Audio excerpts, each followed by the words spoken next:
መንግስት አዲስ ብር ወደ ስራ ሊያስገባ መሆኑን የኢትዮጵያ ብሔራዊ ባንክ ይፋ አድርጓል። ይህ ገንዘብ አማራጭ ሆኖ ወደ ስራ የሚገባ መሆኑን ነው ያገኘነው መረጃ የሚያመለክተው። በሌላ በኩል ደግሞ የደረጃ ለግብር ከፋዮች ሙሉ በሙሉ ወደ ዲጂታል ስርዓት ሊሸጋገሩ መሆኑን መንግስት አስታውቋል። ከ600 በላይ ነጋዴዎች ያቀረቡት የግብር ቅሬታ መፈታቱም ይፋ ተደርጓል። የአዲስ ብር የወለድ ተመን፣ የግብር ክፍያ፣ የኤሌክትሪክ መኪናና ሌሎች አዳዲስ መረጃዎችን አንድ በአንድ ወደ እናንተ እናደርሳለን። እስከ መጨረሻው አብራችሁን ቆዩ። የኢትዮጵያ ብሔራዊ ባንክ የገንዘብ ፖሊሲ ኮሚቴ ምንም እንኳን የወለድ ተመኖች ቢቀንሱም የብድር ገደቡን ባለበት እንደሚያቆይ ተነገረ። የኢትዮጵያ ብሔራዊ ባንክ የገንዘብ ፖሊሲ ኮሚቴ በሚቀጥለው ሳምንት በሚያካሂደው ስብሰባ አሁን ያለውን የገንዘብ ፖሊሲ አቋም ይዞ እንደሚቀጥል ተገልጿል።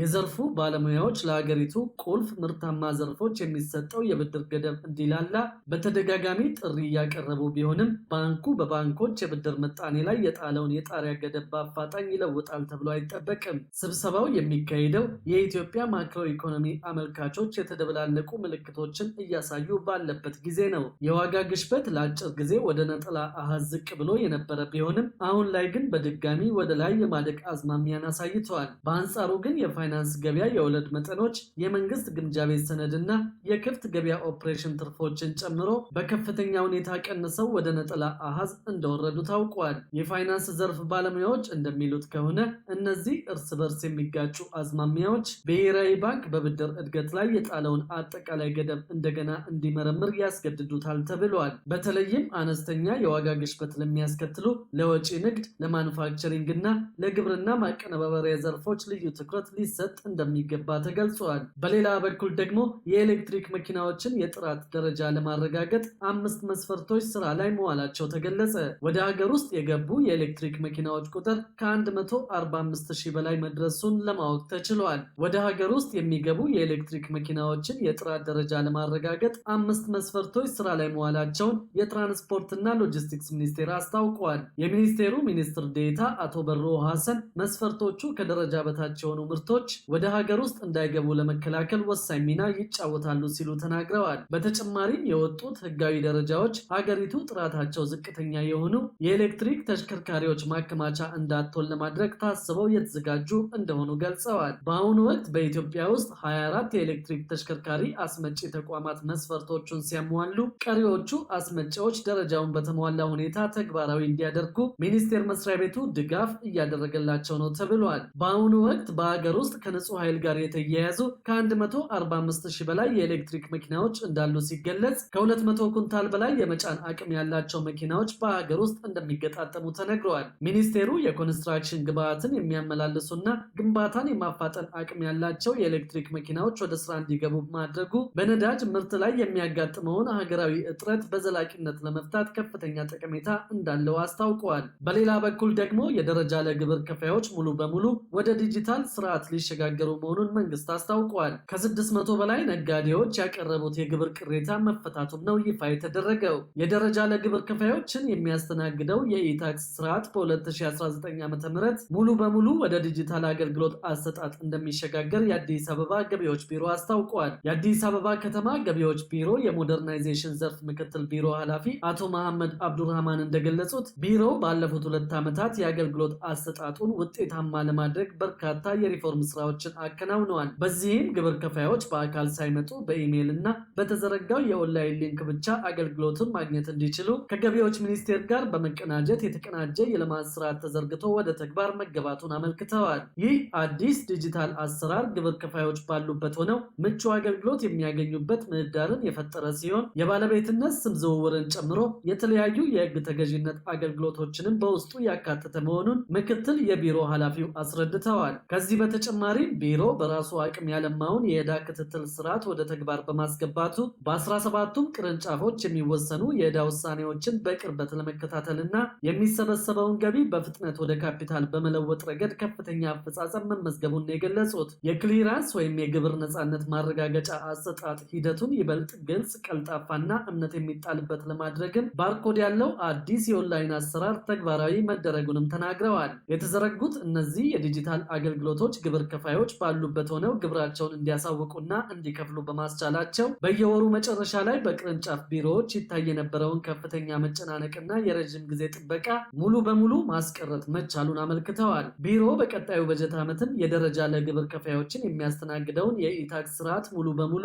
ወደ ዲጂታል በማሸጋገር ግብር ከፋዮች ካሉበት ሳይንቀሳቀሱ አገልግሎት እንዲያገኙ የሚያስችሉ ተጨማሪ ማሻሻያዎችን እንደሚተገበር ጠቁመዋል። ከዚህ ጎን ለጎን ደግሞ ከ600 በላይ ነጋዴዎችን የግብር ቅሬታ መፈታቱ ይፋ ተደርጓል። የአዲስ አበባ ንግድና ዘርፍ ማህበራት ምክር ቤት የ620 የግብር በዛብኝ ቅሬታዎችን ከአባላቱ ተቀብሎ ከከተማዋ ገቢዎች ቢሮ ጋር በመተባበር መፍታቱን ይፋ አድርጓል። የምክር ቤቱ ፕሬዝደንት ወይዘሮ ዛህራ መሐመድ በጉዳዩ ላይ በሰጡት ማብራሪያ በተጠናቀቀው የ2018 በጀት ዓመት አዲስ ቅንጅታዊ አሰራር ተተግብረዋል ብለዋል። በተጨማሪም በአዲሱ የሁለቱ ተቋማት የትብብር አሰራር የነጋዴዎች የገቢ ግብር ላይ የሚነሳውን ቅሬታ መፍታት እንደተቻለ ገልጸዋል። ባለፉት ዓመታት ነጋዴው የሚያቀርባቸው ተመሳሳይ ይዘት ያላቸው ጥያቄዎች ምላሽ ያለማግኘት እድላቸው እንደሚያመዝን ጨምረው የገለጹት ፕሬዝደንቷ ይህንን ክፍተት ነጋዴዎችን ለተለያዩ ችግር ሲያጋልጥ ቆይተዋል ብለዋል።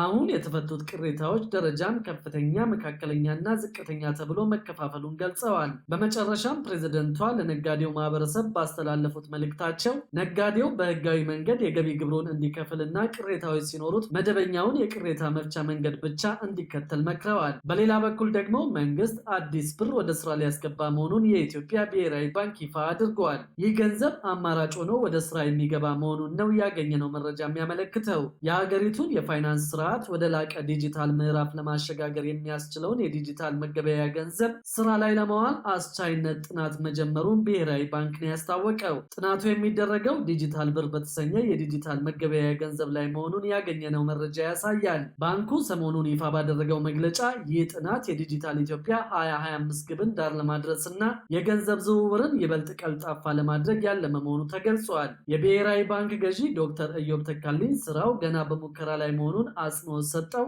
ምን ማለት እንደሆነ በትክክል አናውቅም፣ ነገር ግን በእርግጠኝነት ማጥናት አለብን ሲሉ አስረድተዋል። ዲጂታል ብር ከመደበኛው የወረቀት ብር ጋር እኩል ዋጋ ኖሮት እንደ ተጨማሪ አማራጭ የሚያገለግል መሆኑ የተገለጸ ሲሆን በብሔራዊ ባንክ ዋስትና የሚሰጠው የኤሌክትሮኒክ መገበያያ ይሆናል ተብሏል። ባንኩ በጥናቱ የሳይበር ደህንነት፣ የግል መረጃ ጥበቃና ለዲጂታል ክፍያ የሚያስፈልጉ የተለያዩ የህግ ማዕቀፎችን ማዘጋጀት ትኩረት የሚሰጣቸው ቀዳሚዎቹ ጉዳዮች መሆናቸው ተገልጿል። ብሔራዊ ባንክ በዲጂታል ክፍያ በኩልም ጠንካራ ስራ በመስራት ላይ የሚገኝ መሆኑን ያሳወቀው። በሌላ በኩል ደግሞ በአዲስ አበባ ከተማ የዳቦ መሸጫ ዋጋ መጨመርና የግራም መቀነስ እንደሚስተዋል በማህበረሰቡ በኩል ቅሬታ እየቀረበ ይገኛል። ጉዳዩን አስመልክቶ የአዲስ አበባ ንግድ ቢሮ በሰጠው ምላሽም በመሸጫ መደብሮች ባለሙያዎችን በተደጋጋሚ በማሰማራት የቁጥጥር ስራ እየተከናወነ መሆኑን አስታውቀዋል። በመሸጫዎቹ ላይ በሚደረገው ቁጥጥር እስካሁን ከግራም በታች የሚሸጥ አምራች አለመገኘቱን በመጥቀስም በተቀመጠው መስፈርት መሰረት ከ70 ግራም በታች መሸጥ እንደማይቻል የቢሮው የኮሚኒኬሽን ዳይሬክተር አቶ አሸናፊ ብርሃኑ ገልጸዋል። ገበያውን ለማረጋጋት ከሸገርና ብርሃን ዳቦ ማምረቻዎች በተጨማሪ 29 የዳቦ መሸጫዎች በከተማ መስተዳደሩ ለ10 ዓመት ያለ ኪራይ የመሸጫ ቦታና ድጎማ ተደርጎላቸው በተመጣጣኝ ዋጋ እንዲሸጡ መደረጉን ጠቅሰዋል። ቢሮው የዳቦ ማምረቻዎችም ሆኑ መሸጫዎች በተቀመጠው መስፈርት መሰረት እንዲሸጡ ጥብቅ ቁጥጥር እያደረገ መሆኑን ነው አቶ አሸናፊ የገለጹት። በከተማዋ ካለው ፍላጎት አንጻር ከፍተኛ ትኩረት በመስጠት የዋጋ ማረጋጋት ስራ እየተከናወነ እንደሚገኝ ተመላክቷል። ከዚህ ሌላ ዳቦ አምራቾች በተወሰነላቸው የዋጋ ተመን እንዲሸጡ ሊደረግ እንደሆነም ታውቋል። ከንግድ ቢሮ ጋር በተደረገ ስምምነት መሰረት 30 ዳቦ አምራቾች በተወሰነላቸው የዋጋ ተመን ለህብረተሰቡ ምርቱን እያቀረቡ መሆኑ የተገለጸ ሲሆን በአዲስ አበባ የሚገኙ ዳቦ አምራቾች በተወሰነላቸው የዋጋ ተመን እንዲሸጡ ሊደረግ እንደሆነም ነው የታወቀው። የዳቦ እጥረት ችግርን ለመፍታትና ለአብዛኛው ነዋሪ ተደራሽ ለማድረግ ሸገር የዳቦ ማምረቻን ጨምሮ ከ10 በላይ የግል ተቋማት በዘንድሮ ዓመት ግንባታቸው ተጠናቆ ስራ መጀመራቸው ነው የተገለጸው። ንግድ ቢሮ በሚያደርገው ክትትል ዳቦን ከተቀመጠው ግራምና ዋጋ ውጭ ሲሸጡ የተገኙ አምራቾችና አከፋፋዮች ላይ እርምጃ እንደሚወሰድባቸው ቢሮ ባደረሰን መረጃ አመልክተዋል። በሌላ በኩል ደግሞ ከንብረት ማስመለስ ጋር በተያያዘ አዲስ መረጃ አግኝተናል። በዚህም መሰረት በሞት የተለዩ ተጠርጣሪዎችን ንብረት እንዲወረስ የሚያደርገው የንብረት ማስመለስ አዋጅ ተግባራዊ መደረግ መጀመሩን አውቀናል። ምንጩ ያልታወቀ ንብረትን በተመለከተ ተጠርጣሪው በሞት ቢለይ ወይም ከሀገር ቢሸሽ ንብረቱ እንዲታገድና ጉዳዩ ተጣርቶ ግለሰቡ በሌለበትም ቢሆን ንብረቱ እንዲወረስ እንደሚደረግ ነው የተገለጸው። በቅርቡ በወጣው የንብረት ማስመለስ አዋጅ በጥፋተኝነት ላይ ያልተመሰረተ የንብረት ማስመለስ አዋጁ እንደሚያካትት ሲገለጽ ይህም ተጠርጣሪው በሞት ቢለይ ወይም ከሀገር የሸሸ ቢሆን ንብረቱ እንዲሁ የሚቀር ሳይሆን እንዲታገድና ጉዳዩ ተጣርቶ ግለሰቡ በሌለበትም እንዲወረስ ይደረጋል ሲል ፍትህ ሚኒስቴር አስታውቋል። የጸደቀው የንብረት ማስመለስ አዋጅ ተፈጻሚ ሲሆንም ምክንያታዊ ያልሆኑ ክሶች እንዳይመጡ ተጠርጣሪው ግለሰብ ስለ ጉዳዩ ቀርቦ እንዲያስረዳ እድል የሚሰጥና በፍርድ ቤት ትዕዛዝ ብቻ ተፈጻሚ የሚሆንም ነው ብለዋል። አዋጁ በህገ ወጥ መንገድ በወንጀል የተገኘ ንብረትን በአግባቡ በማስመለስ የሀገርንና የህዝብን ሀብት ከወንጀል ለመጠበቅ የሚሰራበት እንደሆነ አስታውቀዋል። የማይመለስ ጉዳት ማለትም ንብረቱ ከሀገር ሊሸሽና ሌሎች ተመሳሳይ ጉዳት ደርሶ ከሆነ ጊዜያዊ እግድ በራሱ በፍትህ ሚኒስቴር ያለ ፍርድ ቤት ትዕዛዝ እንደሚሰጥም ነው የተገለጸው። በሌላ በኩል ደግሞ ከሳምንታት በፊት የጸደቀውን የንብረት ማስመለስ አዋጅ በሚመለከት አዳዲስ መረጃዎች ይፋ እየተደረጉ ይገኛሉ። በዚህም መሰረት የትኛውንም ንብረት የሚገዙ ሰዎች ጥንቃቄ ካላደረጉ የሚገዙት ንብረት እንደሚወረስ አውቀናል። በንብረት ማስመለስ አዋጁ በግልጽ እንደሰፈረው ከሆነ አንድ ሰው የትኛውንም ንብረት ከመግዛቱ በፊት ሻጭ ያንን ንብረት ሲያፈራ የገቢው ምንጭ ምን ነበር፣ እንዴት አፈራው፣ ያፈራው ንብረት በህጋዊ መንገድ ነው ወይ የሚለውን ማረጋገጥ እንደሚገባ በግልጽ መቀመጡ ተመላክቷል። ስለዚህ ህጋዊ መሆኑን ማለትም ቤቱ በስሙ መሆኑን፣ ይህም ማለት ካርታና ፕላን በስሙ መሆኑን፣ ተሽከርካሪ ከሆነ ደግሞ ሊብሬ በስሙ መሆኑን ብቻ አይቶ ግዢ መፈጸም በገዢው ግለሰብ ላይ ኪሳራ ሊያስከትል እንደሚችል የተደነገገው። ንብረት የሚገዛው ሰው ገንዘቡን በህጋዊ መንገድ ቢያገኝም ሻጩ ንብረቱን ያገኘበት መንገድ ህጋዊ አይደለም ከተባለ ንብረቱ ሊወረስ የሚችልበት እድልም ይኖረዋል ማለት ነው። ስለዚህ ገዢ የሆነ ማንኛውም ግለሰብ ወይም ቡድን ንብረቱን ከመወረስ ለማዳን የተለያዩ እርምጃዎችን መውሰድ እንዳለበት ተጠቁሟል። ሻጭ የሚሸጠውን ንብረት እንዴት አፈራው፣ የገቢ ምንጩ ምን ነበር፣ አሰራሩስ እንዴት ነበር፣ ለመንግስት የሚከፍለው የታክስና የግብር መጠን ካፈራው ንብረት አንጻር ምን ይመስላል የሚለውን ማረጋገጥ እንደሚገባ አዋጁ ያስገድዳል። ገዢው ግለሰብም ይህንን አረጋግጦ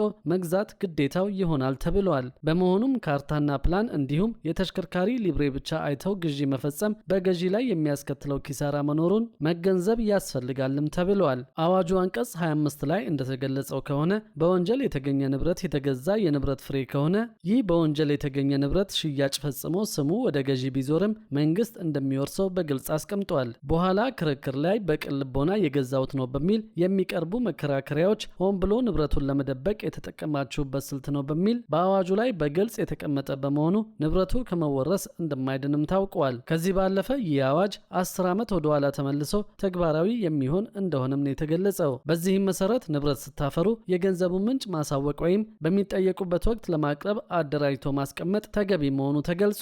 ትልቁ ጉዳይ ደግሞ ንብረት በተለይም መኪናና ቤትን የመሳሰሉ ንብረቶችን ሲገዙ ሻጩ ንብረቱን ያገኘበትን መንገድ ማጣራት የገዢው ኃላፊነት ይሆናል ተብሏል። ካልሆነ ግን ንብረቱ በመንግስት ሊወረስ እንደሚችል የተገለጸው። ይህንን አዋጅ በመፍራት ብዙዎች ንብረታቸውን ለመሸጥ ወደ ገበያ እንደሚወጡ ከግምት በማስገባት በተለይም በውጭ ያሉ ሰዎች ግዢ ሲፈጽሙ ከካርታ ከፕላንና ከሊብሬ በተጨማሪ ሌሎች ማስረጃዎችን መመልከትና መያዝ አስፈላጊ መሆኑ ታውቋል። ከዚህ ጎን ለጎን በአዲስ አበባ ህንፃ አስገንቢዎች የሰራተኞችን ደህንነት የሚቆጣጠር ባለሙያ እንዲመድቡ ግዴታ ሊጣልባቸው መሆኑ ታውቋል። በአዲስ አበባ ከተማ ህንፃ የሚያስገነቡ የሰራተኞችን ደህንነት የሚቆጣጠር ባለሙያ እንዲመድቡ እንደሚገደዱ የከተማዋ የግንባታ ፈቃድና ቁጥጥር ባለስልጣን የገለጸው። የአዲስ አበባ ከተማ አስተዳደር የግንባታ ፈቃድና ቁጥጥር ባለስልጣን ምክትል ዋና ዳይሬክተር ኢንጂነር አበበ እሸቱ እንደገለጹት በስራ ላይ የሚያጋጥም ሞትን ለመከላከልና የግንባታ ደህንነት መሰረታዊ አስፈላጊነትን ለማረጋገጥ የህንፃ አስገንቢዎች በዘርፉ የሰለጠነ የደህንነት ባለሙያ እንዲቀጥሩ ይገደዳሉ። ይህንን ለማድረግ የሚያስችል መመሪያ እንደሚወጣ ገልጸው እያንዳንዱ የግንባታ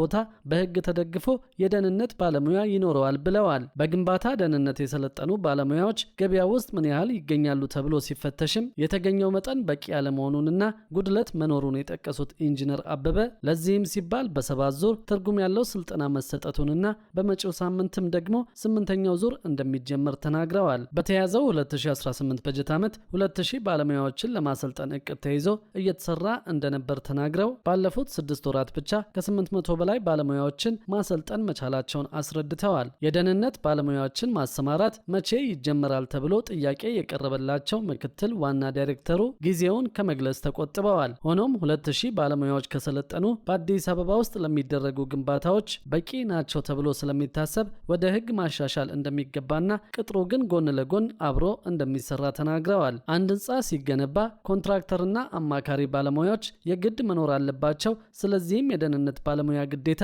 ያስፈልጋል ማለት ነው ብለዋል። የሚወጣው መመሪያ እያንዳንዱ ግንባታ ምን መስፈርቶችን ማሟላት አለበት የሚለውን የሚገልጹ ዓለም አቀፍና አህጉራዊ ነባራዊ ሁኔታዎችን ያገናዘቡ በትንሹ 17 ነጥቦች እንደሚኖሩት ተናግረዋል።